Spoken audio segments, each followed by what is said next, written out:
Hello students, welcome to my YouTube channel Sushma Rajgupta. हम लोग कर रहे हैं BCom second semester corporate accounts, जिसमें हमारा चैप्टर चल रहा है अकाउंट्स ऑफ इंश्योरेंस कंपनीज, जिसमें हम लोग लाइफ इंश्योरेंस ऑलरेडी कर चुके हैं। अब हम जनरल इंश्योरेंस कर रहे हैं। तो जनरल इंश्योरेंस के revenue accounts with profit and loss already कर चुके हैं। तो आज की वीडियो में हम करेंगे revenue accounts with profit and loss account and balance sheet. चलिए शुरू करते हैं।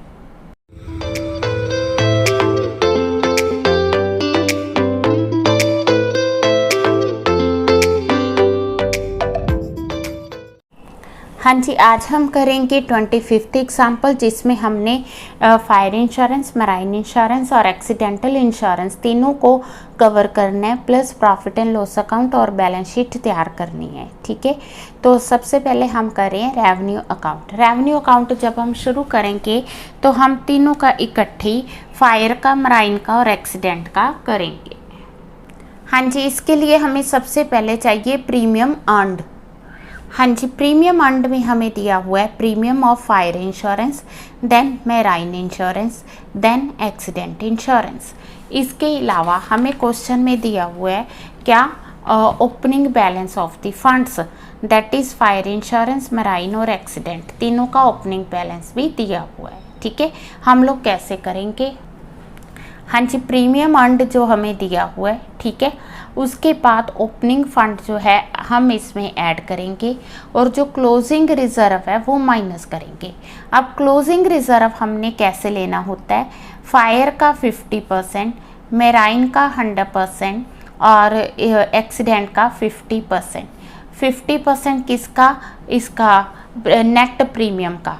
आगे तो हमें आउटस्टैंडिंग वगैरह दिया होता है, इस क्वेश्चन में नहीं दिया, तो हम लोग क्या करेंगे, इसका 50% ये आ गया, इसका 100% ये आ गया, इसका 50% ये आ गया। ठीक है, अब हमने इसको लेस किया तो ये आ गया हमारे पास प्रीमियम अर्न्ड। ठीक है, हाँ जी, प्रीमियम अर्न्ड हमने अभी कैलकुलेट किया।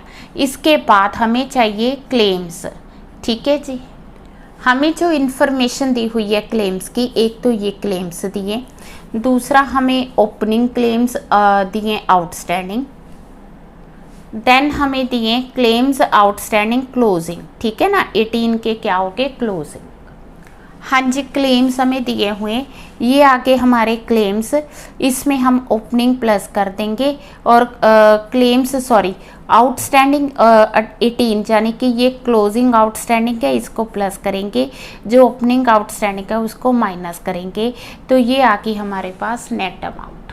हाँ जी, नेट अमाउंट हमने क्या करना है, रेवेन्यू अकाउंट में लिख देनी है। ठीक है जी, क्लेम्स की जो अभी हमने कैलकुलेट की। हाँ जी, कमीशन के लिए हमें दिया हुआ है 30,000, 15,000, 4,500 और नीचे हमें दिया है कि फायर इंश्योरेंस के केस में there is a receipt of 20,000 rupees as a premium and payment of 30,000 as reinsurance premium. ठीक है, और an adjustment of the commission is still to be made, means ये जो 20,000 है, 30,000 है, इस पर अभी हमने कमीशन की एडजस्टमेंट करनी है। हाँ जी, हमें क्वेश्चन में सिर्फ फायर इंश्योरेंस के कमीशन के लिए कहा गया, तो कमीशन पेड इतनी है। फायर इंश्योरेंस के केस में जो हमने री इंश्योरेंस एक्सेप्ट किया 20,000 का 15%, इसको प्लस कर देंगे।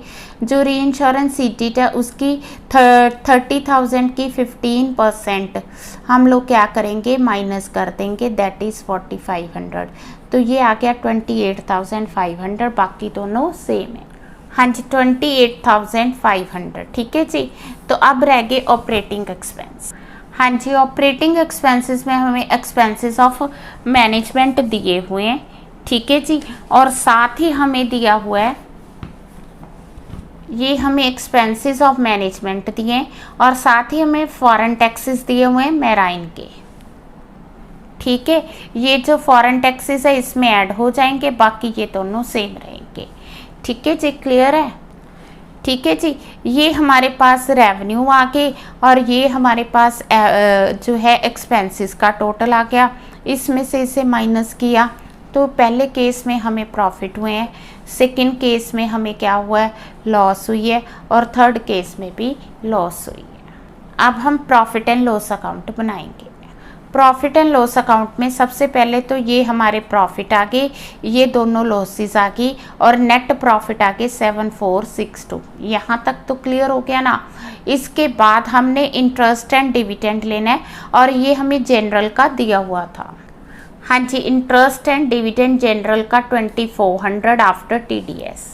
तो हमने उसको क्या किया, ग्रोस कर लिया और अदर इनकम हमें दी हुई है 100 रुपीज़। ठीक है जी, तो हमने क्या किया, इनकम में इनकम को प्लस कर दिया, ओवरऑल इनकम आ गई हमारी इतनी। अब हम इसमें से क्या करेंगे, एक्सपेंसेस माइनस करेंगे। हाँ जी, एक्सपेंसेस ऑफ मैनेजमेंट हमें दिए 3000 और डेप्रिसिएशन हमें दी हुई है 2000। हाँ जी, 3000 एक्सपेंसेस आ गए, 2000 डेप्रिसिएशन आ गई, ये हो गया 5000। अब इनकम में से एक्सपेंसेस माइनस किए तो नेट प्रॉफिट आ गया 5762, ये बिफोर टैक्स है और टैक्स ऑन प्रॉफिट हमें दिया हुआ है, टैक्स ऑन प्रॉफिट 12000। अब प्रॉफिट है 5762, टैक्स आ गया 12000, नेट आ गई लॉस। ठीक है, ये हमें क्या आ गई, loss. But profit brought forward भी दिए, पिछले साल के प्रॉफिट दिए, जिसकी वजह से ओवरऑल हमें क्या हुआ, प्रॉफिट हुए। बैलेंस शीट में सबसे पहले हमें चाहिए कैपिटल, दैट इज 30,000। ठीक है, कैपिटल आ गई 30,000। सेकेंड है रिजर्व्स एंड सरप्लस, इसमें हमने प्रॉफिट लिए जो अभी कैलकुलेट किए, टोटल हो गया 31,802। हाँ जी, सेकंड हमें चाहिए इन्वेस्टमेंट। इन्वेस्टमेंट में आ गई government securities with RBI, Indian government securities, debentures of public parties, equity shares, ये हमें इन्वेस्टमेंट दी हुई है। ठीक है जी, तो इस तरह से हम क्या करेंगे, इन्वेस्टमेंट लेंगे। इन्वेस्टमेंट का टोटल आ गया 1,68,700। हाँ जी, इन्वेस्टमेंट आ गई हमारी 1,68,700। अब हमें चाहिए लोन्स। लोन्स में आगे मॉर्टगेज लोन दैट इज 7,500। हाँ जी, मॉर्टगेज लोन 7,500। हाँ जी, 7,500 आगे लोन्स। देन आगे फिक्स्ड एसेट्स। हाँ जी, फिक्स्ड एसेट्स में सबसे पहले आ गया लैंड एंड बिल्डिंग। ठीक है जी, दैट इज 50,050। फिर है उसके बाद फर्नीचर एंड फिक्चर।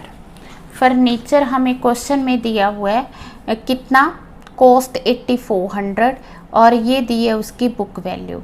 ठीक है, 8400 में से हम लोग क्या करेंगे, एक तो जो 2600 डेप्रिसिएशन है, क्योंकि बुक में जो इसकी वैल्यू है दैट इज़ 3800।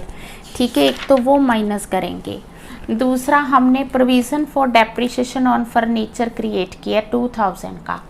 ठीक है, 2000 वो माइनस करेंगे, दोनों को माइनस करके ये आ गई उसकी 3800 वैल्यू। ठीक है जी, दोनों एसेट्स को टोटल किया तो 53,850 है। क्लियर है? ठीक है, हाँ जी, ये आ गया 53,850। देन आगे करंट एसेट्स। करंट एसेट्स में पहले आ गया कैश। हाँ जी, कैश इन हैंड दिया, कैश एट बैंक दिया, दोनों को हमने क्या किया, प्लस कर दिया। ठीक है जी, हाँ जी, कैश आ गया ये। अब हमने निकालने एडवांसेस। एडवांसेस में सबसे पहले जो हमने एडवांस पेमेंट ऑफ टैक्स ली है दैट इज़ 3000। उसके बाद ये जो TDS हमने लिया था, ठीक है, हमें क्वेश्चन में दिया हुआ आफ्टर TDS। ठीक है, आफ्टर TDS हमें ये अमाउंट दी है, TDS है 25%। ठीक है, तो हम लोग ये जो रिसीव्ड अमाउंट है it is equal to 100 minus 25 75। ठीक है, तो हमने इसका TDS अमाउंट निकालना, पहले हमने ग्रोस निकाला था ना 100/75 करके। अब हम क्या करेंगे, इसका जो TDS है उसकी अमाउंट फाइंड करेंगे 25/75 करके। ठीक है जी, ठीक है, तो ये आ गया हमारे पास TDS का अमाउंट, ये भी एडवांसेस का पार्ट हो गया। ये कितना आ गया 4950। ठीक है, इसके अलावा जो आइटम्स रह गई हैं, ठीक है, वो सारी अदर एसेट्स में आएंगी। फर्स्ट है interest accrued but not due. ठीक है जी, ठीक है, हाँ जी। Then outstanding premium, other assets. ठीक है जी, देन है एजेंट्स बैलेंस, ठीक है जी, ठीक है। हाँ जी, ड्यू फ्रॉम इंश्योरेंस कंपनीज, ठीक है जी। हाँ जी, देन ये जो हमने री इंश्योरेंस सीडिट है इस पे 15% कमीशन ली थी 4500, ये commission receivable, it is also a part of the asset, ठीक है।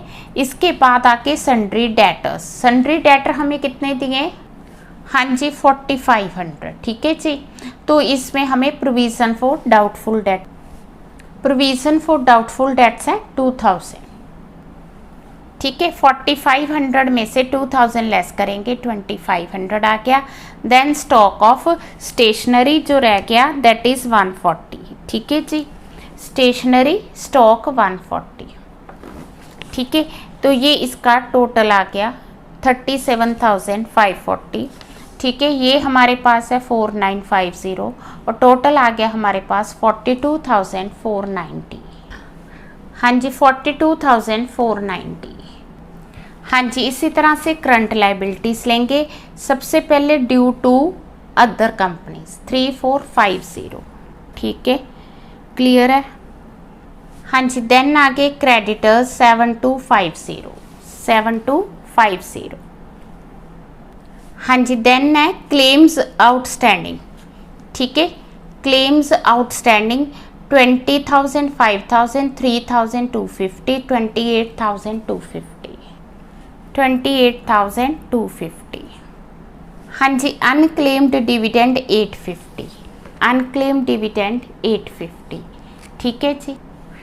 जैसे हमने ये कमीशन जो है अदर एसेट्स में डाली है, तो ये वाली कमीशन री इंश्योरेंस एक्सेप्टेड की हम लोग अदर लाइबिलिटीज़ में डालेंगे, ठीक है जी 3000, हाँ जी। देन आगे डिपॉजिट्स एंड सस्पेंस अकाउंट 2280, हाँ जी ये आ गया 2280, टोटल आ गया 45,080, हाँ जी 45,080। नेक्स्ट है हमारा प्रोविजंस, हाँ जी प्रोविजंस में वो रिजर्व्स आएंगे जो हमने प्रीमियम अर्न्ड में लिए थे, इसका 50%, इसका 100%, इसका 50%, ठीक है, लिया था ना,